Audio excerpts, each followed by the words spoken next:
ಬಳ್ಳಾರಿ ಜೈಲಿಗೆ ಶಿಫ್ಟ್ ಆಗೋದ್ರಿಂದ ಬಚಾವಾಗಿದ್ದಾರೆ ದರ್ಶನ್. ಕಳೆದ ಬಾರಿ ಪರಪ್ಪನ ಅಗ್ರಹಾರದಿಂದ ಬಳ್ಳಾರಿ ಜೈಲಿಗೆ ಶಿಫ್ಟ್ ಆಗಿದ್ರು.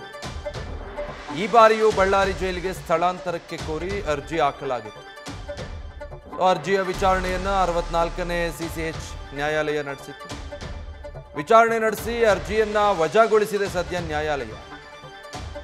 ಬಳ್ಳಾರಿ ಜೈಲಿಗೆ ಶಿಫ್ಟ್ ಮಾಡೋಕೆ ಕೋರಿ ಸಲ್ಲಿಸಲಾಗಿದ್ದ ಅರ್ಜಿ ವಜಾ ಆಗಿದೆ. ಹೀಗಾಗಿ ಪರಪ್ಪನ ಅಗ್ರಹಾರ ಜೈಲಲ್ಲೇ ನಟ ಆರೋಪಿ ದರ್ಶನ್ ಮುಂದುವರಿತಾರೆ. ಕಳೆದ ಬಾರಿ ಪರಪ್ಪನ ಅಗ್ರಹಾರದಲ್ಲೇ ಇದ್ದಿದ್ದು ಬಳ್ಳಾರಿ ಜೈಲಿಗೆ ಕಳುಹಿಸಬೇಕು, ಶಿಫ್ಟ್ ಮಾಡಬೇಕು ಅನ್ನೋದಕ್ಕೆ ಯಾವುದೇ ಉದ್ದೇಶಗಳು ಅಥವಾ ಕಾರಣಗಳು ಇರಲಿಲ್ಲ. ಎಲ್ಲಿವರೆಗೆ ರಾಜಾತಿಥ್ಯದ ಫೋಟೋಗಳು ಹೊರಗೆ ಬಂದು ವೈರಲ್ ಆಗೋವರೆಗೆ. ಜೈಲಲ್ಲಿ ಒಳ್ಳೆ ಯಾವುದೋ ತಮ್ಮ ವಿಲ್ಲಾದಲ್ಲಿ ಕೂತಾಗೆ ಕೂತಿದ್ದಂತಹ ಫೋಟೋ, ಅಲ್ಲಿ ಅವ್ರಿಗೆ ಸಿಕ್ಕಿದ್ದಂತಹ ಸೌಲಭ್ಯ, ಇದೆಲ್ಲವೂ ಜೈಲ ಏನಿದು, ಕಾನೂನು ವ್ಯವಸ್ಥೆ ನಮ್ಮದು ಹೀಗಿದೆಯಾ, ದುಡ್ಡು ಕೊಟ್ಟರೆ ಎಲ್ಲಿದ್ರೂ ದರ್ಬಾರ್ ಮಾಡ್ಬೋದಾ, ಎಲ್ಲ ರೀತಿ ಚರ್ಚೆಗಳು ಶುರುವಾಗೋಯ್ತು.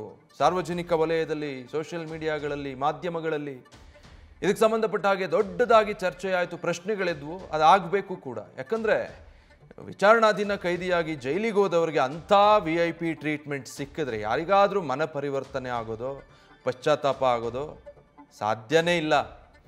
ಹೀಗಾಗಿ ಎಲ್ಲರನ್ನೂ ಹೇಗೆ ನೋಡ್ತಾರೆ ಹಾಗೆ ನೋಡಬೇಕಿತ್ತು. ಅದು ಆಗಿರಲಿಲ್ಲ ಕಳೆದ ಸಲ.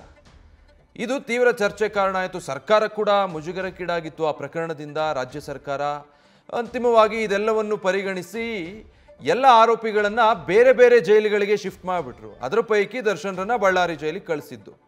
ಇನ್ನು ಇತರೆ ಆರೋಪಿಗಳನ್ನು ಬೇರೆ ಬೇರೆ ಜೈಲುಗಳಿಗೆ ಶಿಫ್ಟ್ ಮಾಡಿದ್ರು.